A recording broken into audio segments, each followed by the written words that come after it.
Es decir, en términos personales,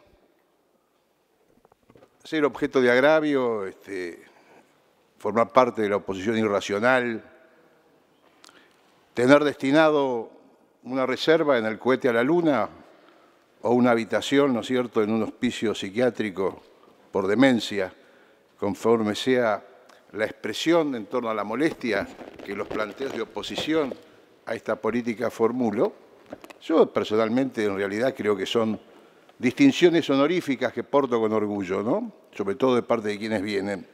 Lo que no admito yo es que se subestime a la gente, que se la tome por estúpida, ¿no es cierto?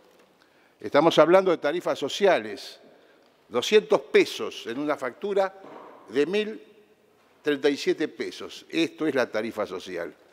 Estamos hablando, además, de algo que no puede dar motivo de satisfacción, dada la gravedad de la situación, pero es decir, en política, en ciencias sociales, en ciencias políticas, poder verificar los extremos de los acertos, de las afirmaciones que hacemos en algún momento, evidentemente trae la satisfacción de haber tenido un diagnóstico correcto. Tercera reunión, primera sesión especial, 30 y 31 de marzo del 2016. Tema: ratificación de los acuerdos de cancelación de deuda con los tenedores de títulos públicos elegibles.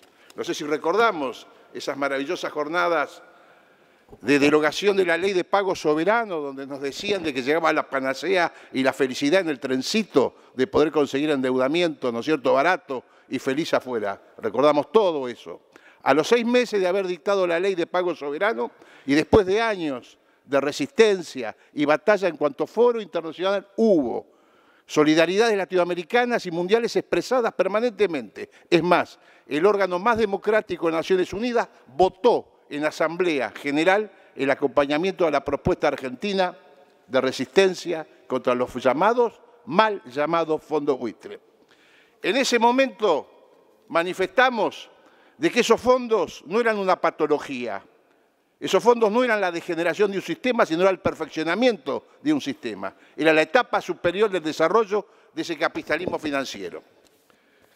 Y dijimos en ese momento de que así como el proceso de endeudamiento externo, consecuencia de la década de los 90, tenía por objeto la liquidación de activos colectivos de los argentinos, por eso mismo las consecuencias inmediatas no se percibían en los bolsillos de los ciudadanos. O sea, liquidar ELMA, liquidar Flota Fluvial del Estado, GA del Estado, YPF, cuánto activo colectivo producto del ahorro nacional estaba en manos del Estado en el marco de las privatizaciones, marcaba, ¿no es cierto?, fundamentalmente un nuevo ciclo de endeudamiento en la Argentina. Y todos sabemos entonces que cuando estamos discutiendo y empezamos la discusión diciendo lo que llama la atención de esta discusión, que el tema principal no se habla, y se terminó diciendo manifestando en ese momento, entonces esto es para mí suficiente y claro. Esto encubre, subyace y no se ha tenido el coraje de discutirlo como pretende llevarse a este país hacia un nuevo ciclo de endeudamiento. En ese momento me crucé con usted en el debate, presidente, y yo le dije que no había ningún plan económico de desarrollo integral de la nación, sino que lo que había era una simple política de empoderamiento, ¿no es cierto?, a partir de transferencias brutales que iban a hacer, y que todo esto iba a terminar en el Fondo Monetario Internacional, y a los 2 años de ver esos anuncios, hoy lo estamos viviendo. Es decir, ¿qué es lo que no se discute acá? Acá no se discute qué es la tarifa. Y la tarifa es un instrumento. La tarifa es un instrumento y en la Argentina funciona como un instrumento de transferencia brutal de recursos económicos de los sectores, ¿no es cierto?, menos favorecidos a los grandes oligopolios. Por eso me resulta gracioso recién cuando escucho, y quiero ser respetuoso, cuando se nos habla, por ejemplo, de cómo ha sido seleccionado en concursos transparentes las autoridades que conforman los entes reguladores. Energas, Mauricio Reutemann, es Montanay Asociados, es su presidente. Proviene de una consultora del cofundador y dueño, director de YPF, ofició de testigo para una empresa extranjera en su demanda ante el CIADI. Nos referimos a Daniel Montamat, asesor de Aranguren y referente del grupo de los exsecretarios de Estado de Energía, que recién fueron mencionados, las llamadas las viudas, ¿no es cierto?, de energía. Vicepresidente, electo por concurso, señor Perrone, un ex ejecutivo de TGS. Vocal primero, señor Cáceres, proviene de ser gerente de ventas de Tecpetrol, la petrolera de Techín. Vocal tercero, la señora Lambertini, ex abogado del estudio Frey asociado, consultora del seguro. El interventor designado por Aranguren para llevar adelante la revisión integral de tarifa fue el señor David Tesanos, presidente de Metrogas. Entonces, es decir esto, en ese momento decíamos, el pago a los fondos buitres es la cuota, el anticipo y la cuota de ingreso a un nuevo ciclo de endeudamiento que iba a terminar, como está terminando, ¿no es cierto? Y para fin de año habíamos previsto dólar a 30 pesos y una inflación de 30 puntos. 30-30 es el logro, ¿no es cierto?, de este gobierno. Entonces, verdades y mentiras. De golpe esto parecía, ¿no es cierto?, un momento que el debate parecía una especie de congregación, con todo respeto, de algún culto evangélico, donde el tema era la verdad, ¿no es cierto?, y estábamos los mentirosos. Venimos con la verdad, lo dice permanentemente el presidente, es un leitmotiv, evidentemente eje de campaña, por cuanto lo han repetido todos los expositores. Entonces, la verdad y la mentira. La mentira, ¿no es cierto? Tres cuestiones centrales afirmadas tanto por el jefe de gabinete, ¿no es cierto?, como por con el presidente de la Nación. La primera, que no es competencia de este Congreso lo que estamos tratando. Primera cuestión, efectivamente, una cuestión de tarifa es técnico, corresponde al órgano ejecutivo. Acá no estamos determinando tarifa, acá estamos dando un marco regulatorio ante una emergencia nacional, estableciendo parámetros dentro de los cuales el órgano ejecutivo debe desarrollar esa adecuación tarifaria, respetándolo conforme al antecedente de la Corte Suprema de Justicia de cómo deben ser, ¿no es cierto?, esos aumentos de tarifa. Esto lo explicó excepcionalmente bien y por razones de economía expositiva me remito, ¿no es cierto?, a la exposición del senador País. El segundo punto, la irresponsabilidad fiscal que esto implica. Es más, los padres de la responsabilidad fiscal, aquellos que hoy pueden esgrimir como una guía de récord Guinness en el mundo, de tener hoy una base monetaria inferior a lo que han librado en Levac, brillante manejo de prudencia fiscal, aquellos que, ¿no es cierto?, abrieron irrestrictamente las exportaciones para que inundaran el país de artículos extranjeros, brillante política fiscal, aquellos, ¿no es cierto?, de que permanentemente, un ejemplo, el que hablaba acá del esfuerzo, pedir un esfuerzo patriótico al campo ante la amenaza de retenciones, ni eso pedimos, ni siquiera los obligaron a liquidar acá las retenciones que están pagando, ni siquiera les dieron plazo para liquidarlas. Brillante política de la administración fiscal. La ley de blanqueo, la tramposa ley de blanqueo, la ley Casabobo, que fue la de blanqueo, que termina posteriormente, el único acuerdo decente que este cuerpo tuvo fue determinar que estaba prohibida y vedada para parientes de funcionarios, y el acto inmediato, señor presidente, ¿no es cierto?, fue por decreto poder hacer blanquear a su familia. Brillante, ¿no es cierto? Y ese blanqueo no había que traer el dinero a la Argentina, se blanqueaba, se declaraba, se pagaba lo que era la coima de lo que se pagaba y se dejaba fuera. Seguimos hablando de lo que son responsabilidades fiscales, de la maravilla, porque el tema es el siguiente, hay mucha gente que cree que este es un conjunto de ineptos, y el otro día me crucé con el senador, ¿no es cierto?, Bullrich, discutiendo, y yo le decía de que esto no es un grupo de ineptos, al contrario, es una banda excepcional, es una banda de muchachos que no tienen un solo día de trabajo decente a la luz del sol, que han trabajado de agentes financieros, de usureros, de financistas, con fondos buitres, fondos caimanes, los fondos que quieran. Cualquier actitud menos transparente y de cara al sol es lo que montan. Son eficientes, son eficaces en lo que hicieron.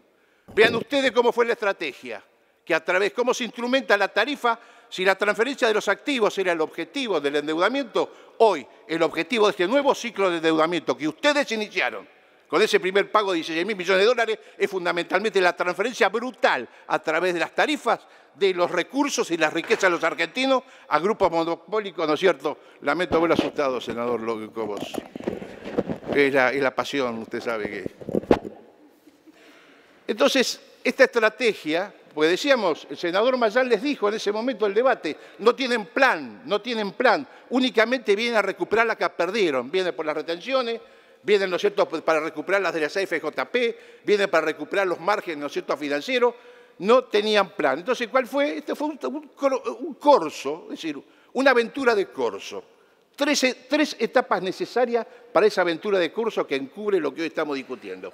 Primero, la colonización salvaje del Ministerio de Energía. Al principal pirata del conjunto de las empresas monopólicas, productoras, ¿no es cierto?, hidrocarburos, le regalaron el Ministerio de Energía. este sensible ministro, ¿no es cierto?, de Energía. ¿Qué hizo? Inmediatamente llamó a sus amigos. Colonizaron el Ministerio de Energía. La segunda consecuencia inmediata fue la cartelización de todos los contratos existentes. En ese triángulo de las Bermudas, de no poder saber nunca cuál era el costo de extracción de cuál fuera el fluido o el líquido o lo que fuera de la tierra. No se sabía. Cuando nos dice alegremente el representante del ente, ¿no es cierto?, regulador, de que, bueno, es el valor que figura del contrato. Hay un acta, señores. Por eso cuando a veces el senador de Misiones hablaba, ¿no es cierto?, del tema judicial, yo aconsejaría, porque se van a armar problemas de circulación, entre los que están haciendo lobby para perseguir, ¿no es cierto?, a los políticos opositores, van a empezar a chocar con los que van a hacer lobby para defenderlos, ¿no es cierto?, en los procesos que vienen. En esa acta se establece un único precio. Todas las empresas tienen el mismo valor en boca de pozo. ¿Sabían eso ustedes? Y encima en dólar. No importa dónde lo saca. No importa si es del yacimiento Hidra, offshore, no importa si es en la cuenca neuquina, no importa si es en un yacimiento ya absolutamente amortizado. Vale para todo igual. La banda, ¿no es cierto?, se caracteriza. Y por otro lado, señores, la obra maestra del terror, que es lo que muestra que a esto decía yo, se burlan. Uno siente que se burlan. Porque la otra vez hablamos de la diferencia de crueldad. La crueldad es el disfrute del sufrimiento ajeno. La burla es peor, la burla es exteriorizarlo. Cuando le dicen, ¿no es cierto?, de que los entes reguladores son transparentes. Lo primero que hicieron, los capturaron. Este es una solo de los entes. Todos los entes pusieron, ¿no es cierto?, CEOs, funcionarios y empresarios a controlarse a ellos mismos. Esto es básicamente la trama de esa estafa extraordinaria, porque así como la transferencia se hizo a través de las privatizaciones, en los 90, yo les recuerdo a ustedes Entel. ¿Se acuerdan de Entel cuánto recaudó el gobierno en ese momento? El efectivo fueron 400 millones de pesos, porque se acuerdan ustedes que había un mínimo de efectivo y el resto era comprar los bonos que habían sido calificados como bonos basura, internacionales, los bonos argentinos, ¿no es cierto?, de deuda soberana. La ingeniera Alzogaray, ¿no es cierto?, con Camerat, entregó Entel por 400 millones de efectivos que consistían, al cambiar la fecha de entrega, en dos facturas. Las facturas eran bimestrales. Dos facturas de servicios prestados por Entel, estando en caja, con el dinero de los argentinos que le habían pagado a Entel, pagaron, ¿no es cierto?, los activos. ¿Y el resto con qué? 2.000 millones, ¿no es cierto?, de bonos que compraron entre 6 centavos y 10 centavos. Hoy es distinto el tema. Por eso es la aceleración de los procesos, por eso el mal humor, por eso son los nervios, por eso el cambio de cara que tenemos y el cambio de actitudes que tenemos hoy acá. Es decir, esto se desmorona aceleradamente porque acá el saqueo es directo al bolsillo. No hay una intermediación tardía. Le están metiendo la mano del bolsillo a la gente y la gente, lo fundamental, que no alcanzan a medir, tienen miedo y ustedes mismos las asustan a la gente. Entonces la gente necesita un mensaje claro, un mensaje de que el Estado se preocupa por ellos. Y ese mensaje claro, fundamentalmente, es darle la sanción al proyecto que viene. Cuando el senador de Misiones recién decía de que el gobernador de Salta había propuesto, ¿no es cierto?, que se hiciese la quita del IVA, yo les recuerdo que del proyecto original de diputados, la quita del IVA fue expresamente sacada de ese proyecto por pedido del propio gobernador de Salta, porque comprometía las finanzas provinciales. Luego, mágicamente, en un cambio de actitud, ¿no es cierto?, propuso otra cosa. Entonces, soberanía energética. ¿Qué es lo que queda de eso? Hoy se ha hablado, y en eso, a los efectos de la economía de la exposición, han sido mis compañeras las que primero describieron lo que fue, porque esto implica un fraude conceptual, convencerle a la gente que era patriótico pagar caro tarifas. Además, había gente que decía, esto qué bien, por fin, dice, por fin la tarifa, ¿no es cierto?, de gas es más cara que el cable. Había gente que lo decía, hoy no sabe cómo pagar la factura. Entonces se hizo precisamente toda esa construcción mediático-periodística de las cuales son tan afines, donde precisamente lo han desarrollado a la manera de la perfección. Posteriormente de haber hecho eso, viene, ¿no es cierto?, la apropiación en torno a los contratos de esa renta extraordinaria, y aquellos organismos del Estado que deberían ser los encargados de tutelar a nuestra gente, a nuestro pueblo, está precisamente en manos de ellos. Esto es un círculo perfecto. Si a eso le sumamos de que esta política, ¿no es cierto?, sin ausencia de ninguna seriedad fiscal, donde logran de un día para el otro, y sobre todo en la mentira ejercida, cuando el presidente dice y su jefe de gabinete repite de que esta norma legal vulnera el presupuesto, varios senadores acá les han recordado de que ese presupuesto que duró menos de 24 horas, cuando con la famosa conferencia del Día de los Inocentes, pues yo creo que hasta en eso eligen. Es más, como decía la senadora recién, hablaba del bono, el bote. Yo creo que en este momento, en momento de corridas y naufragio financiero, tirar un bono que se llama bote es como para invitarte a que te subas para salir remando lo más lejos posible. El bote. Cuando se sentaron en esa mesa los cuatro, Duhovne, el aprendiz de hechicero, ¿no es cierto?, el presidente del Banco Central y dos ministros más, y alegremente nos dijeron: señores, los 2 meses que trabajamos y todos los números que trajimos, los gráficos, en inglés esa es la frase, esa es la gráfica, todo esto en realidad olvídense. Mañana, hoy estamos avisando que ya no, la inflación no es el 10%, dice, vamos a ir al 15%, 50% más, ¿no? Mayans en un día. Calculen ahora ustedes a ver cuánto vamos a recaudar, porque cambia la recaudación, cambia las erogaciones, cambia la estimación de la moneda de intercambio para los saldos comerciales exteriores, cambia todo. Resulta que entonces ese presidente y ese gabinete respeta el presupuesto.